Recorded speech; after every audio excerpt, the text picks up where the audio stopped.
News first ಆಯೋಜಿಸ್ತಾ ಇರುವ ಕರ್ನಾಟಕದ ಅತಿ ದೊಡ್ಡ ಇವಿ ಎಕ್ಸ್ಪೋ.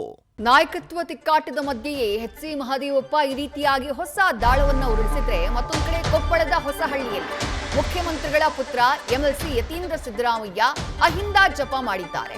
ನಮ್ಮ ಸಮುದಾಯ ಯಾವಾಗಲೂ ಸಿದ್ದರಾಮಯ್ಯ ಅವರ ಪರವಾಗಿರುತ್ತೆ, ದೇವರಾಜ ಅರಸು ಅವರ ರೀತಿ ದೀರ್ಘಾವಧಿಯ ಆಡಳಿತವನ್ನ ಕೊಟ್ಟಿದ್ದಾರೆ ಸಿದ್ದರಾಮಯ್ಯ ಅವರು, ಮುಂದೆಯೂ ನಿಮ್ಮ ಆಶೀರ್ವಾದ ಬೇಕು ಅಂತ ಹೇಳಿದ್ದಾರೆ ಯತೀಂದ್ರ ಸಿದ್ದರಾಮಯ್ಯ.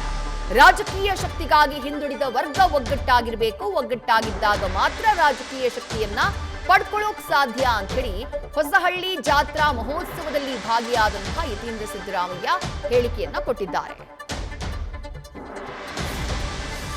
ಬರಬೇಕು ಅಂತಂದ್ರೆ ನಾವೆಲ್ಲ ಒಗ್ಗಟ್ಟಾಗಿರ್ಬೇಕು, ಒಗ್ಗಟ್ಟಲ್ಲೇ ಬಲ ಇರುವಂತದ್ದು. ಹಿಂದುಳಿದ ವರ್ಗದವರೆಲ್ಲರೂ ಕೂಡ ಒಗ್ಗಟ್ಟಾಗಿದ್ರೆ ಮಾತ್ರ ನಾವು ರಾಜಕೀಯ ಶಕ್ತಿ ಪಡ್ಕೊಳಕ್ಕಾಗತ್ತೆ. ನಮ್ಮ ಸಮುದಾಯ ಯಾವಾಗಲೂ ಕೂಡ ಒಗ್ಗಟ್ಟಾಗಿದ್ದು, ಯಾವಾಗಲೂ ಕೂಡ ಸಿದ್ದರಾಮಯ್ಯ ಅವರಿಗೆ ಬೆಂಬಲ ಆಶೀರ್ವಾದ ಮಾಡಿದಿರಿ. ಹಾಗಾಗಿ ಅವರು 2ನೇ ಬಾರಿ ಮುಖ್ಯಮಂತ್ರಿಗಳಾಗಿ ಇವತ್ತು ದೇವರಾಜ ಅರಸು ಅವರ ಇಷ್ಟು ದೀರ್ಘಾವಧಿ ಮುಖ್ಯಮಂತ್ರಿಗಳಾಗಿದ್ರು. ಆ ದಾಖಲೆಯನ್ನು ಮುರಿದು ಕೂಡ ಇವತ್ತು 7 ವರ್ಷಗಳಿಗಿಂತ ಹೆಚ್ಚು ಕಾಲ ಇವತ್ತು ಮುಖ್ಯಮಂತ್ರಿಗಳಾಗಿ ಸಿದ್ದರಾಮಯ್ಯ ಅವರು ಮುಂದುವರೆದಿದ್ದಾರೆ. ಸೊ ಅವ್ರಿಗೆ ಏನಾದ್ರು ಈ ಸಾಧನೆ ಮಾಡಿದ್ರೆ ಅದಕ್ಕೆ ನೀವು ಕೊಟ್ಟಂತ ಬೆಂಬಲ ಆಶೀರ್ವಾದನೇ ಕಾರಣ. ಈ ಮುಂದೆನೂ ಕೂಡ ಒಗ್ಗಟ್ಟಾಗಿ ನಿಮ್ಮ ಬೆಂಬಲ ಆಶೀರ್ವಾದನ ಸಿದ್ದರಾಮಯ್ಯ ಅವರು ಕೊಡಿ ಅಂತ ಈ ನಿಮ್ಮಲ್ಲಿ ನಾನು ಕೇಳ್ಕೊಳ್ಳೋದಕ್ಕೆ ಇಷ್ಟಪಡ್ತಾನೆ. ಮತ್ತೆ ಇತ್ತಾನೆ ಹಿಟ್ನಾಳ್ ಸರ್ ಅವ್ರು ಹೇಳ್ತಾ ಇದ್ರು, ಗಂಗಾವತಿ ತಾಲೂಕಿನಲ್ಲಿ ಸುಮಾರು 72 ಕೆರೆಗಳನ್ನು ತುಂಬೋದಕ್ಕೆ 140 ಕೋಟಿಯಷ್ಟು ಹಣನ ನಮ್ಮ ಸರ್ಕಾರ ಕೊಟ್ಟಿದೆ ಅಂತ ಹೇಳಿ. ಗಂಗಾವತಿ ತಾಲೂಕು ಅವ್ರು ಯಾವತ್ತೂ ಕೂಡ ತಂದೆಯವ್ರಿಗೆ ಬೆಂಬಲ ಕೊಟ್ಕೊಂಡು ಬಂದಿದ್ರಿ. ಈ ಬಾರಿ ನಮ್ಮ ರಾಜಶೇಖರ್ ಹಿಟ್ನಾಳ್ ಅವ್ರು ಗೆಲ್ಲೋದಕ್ಕೆ ಸುಮಾರು 16,000 ವೋಟ್ನಿಂದ ಲೀಡ್ ಕೊಟ್ಟಿದ್ರಿ. ಅಷ್ಟೇ ಇಲ್ಲ, ತಂದೆಯವರು ಕೂಡ ಹಿಂದೆ ಕೊಪ್ಪಳದಲ್ಲಿ ಲೋಕಸಭಾ ಚುನಾವಣೆ ಸ್ಪರ್ಧೆ ಮಾಡಿದ್ರು. ಆಗ್ಲೂ ಕೂಡ ಅತಿ ಹೆಚ್ಚು ಗಂಗಾವತಿ ತಾಲೂಕಿನಿಂದಲೇ ವೋಟ್ ಲೀಡ್ ಕೊಟ್ಟಿದ್ರು ಅಂತ ತಂದೆಯವರು ಯಾವಾಗಲೂ ಹೇಳ್ತಿರ್ತಾರೆ. ಸೊ ಹಾಗಾಗಿ ಅದಕ್ಕೂ ಕೂಡ ನಿಮಗೆ ಕೃತಜ್ಞತೆ ತಿಳಿಸಲಿಕ್ಕೆ ಇಷ್ಟಪಡ್ತೀನಿ.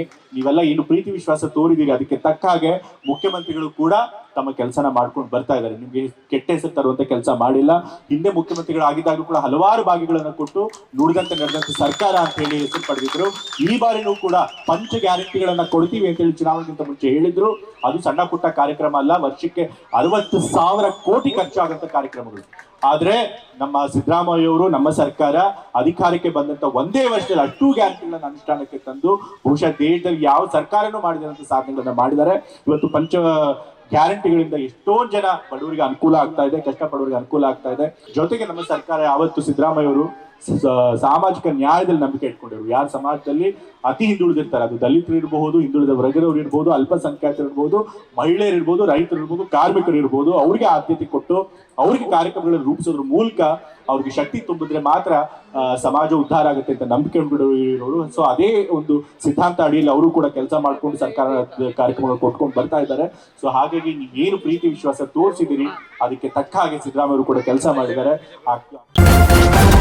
ನ್ಯೂಸ್ ಫಸ್ಟ್ ನಿರ್ಭೀತಿಯಿಂದ ನಿಮ್ಮ ಪರವಾಗಿ.